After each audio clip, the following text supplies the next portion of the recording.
Who do you, in fact, represent as we talk today? Thank you very much, Shaka. As we talk, I represent Dr. Reath Muoch, who is, of course, still the Commander-in-Chief and the Chairman of the SPLA. And we believe also, if the government believes there is still a peace agreement, he is still a pass-by president, even though Salva Kiir removed him. If I come to what my colleague have just said, I think the government have a problem on choosing the right word that they should say, because this is what they've been telling the people every now and then: there is coup.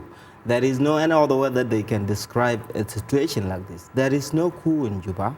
And what happened is that, you know, this one which is happening today is very clear that the government, seeing the signing of the peace agreement, is not genuinely committed to the peace agreement.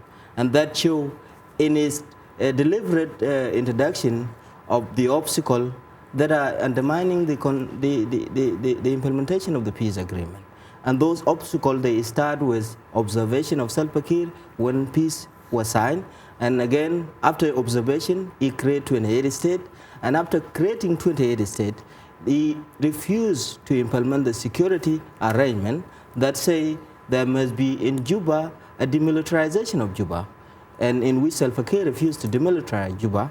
And also they refused to put in place the joint integrated force that was supposed to control Juba and protect Juba. They also reject the reconstitution of the National Legislative Assembly. They attack cantonment area of the SPLM. They rejected everything. That means what Garang is saying, there is no, you know, the agreement is very clear. If I have to be clear now, there are two articles in the agreement, two sections in the agreement. In Article 6, Chapter 1, Article 6, Section 6.4, it says, in the event that the post of the pass-by president fall vacant during the transitional period, and with the reason of mental infirmity and physical incapacity, the SPLM leadership body will sit down and select the replacement. This is what the government is using. It's even out of context, because Dr. Reath is not sick. He's mentally sound. Dr. Reath also is not incapable to carry out his job, his duty. Number 2 is 6.5 that say, in the event of temporarily absent of the pass-by president, the pass-by president himself will delegate one of his senior ministers to carry out the duty. And this is what Dr. Reath did. When he was pushed out of Juba, of course he did not leave Juba willingly, he was pushed. You know, there are two scenarios into this situation. When Paul Malong was ordering the SPLA to attack the base of Dr. Reath at Jabal, is also conspiring. Who is Paul Malong? Paul Malong is the Chief of General Staff.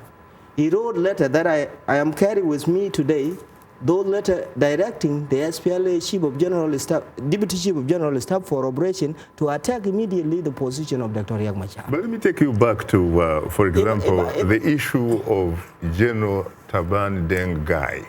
How did Taban Deng Gai come to replace Dr. Reath Muoch? We are told, for example, that it was the SPLM-IO that made that decision through their political bureau in Juba. That is not true. The SPLM-IO is a big organization. The SPLM-IO composed with 270 members of the National Liberation Council and also 28 members of the political bureau.